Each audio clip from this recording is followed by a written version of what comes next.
أعوذ بالله من الشيطان الرجيم. بسم الله الرحمن الرحيم. يا أيها الذين آمنوا كتب عليكم الصيام كما كتب على الذين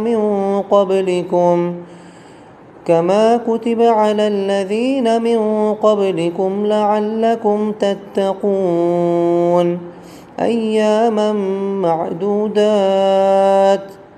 فمن كان منكم مريضا أو على سفر فعدة من أيام أخر.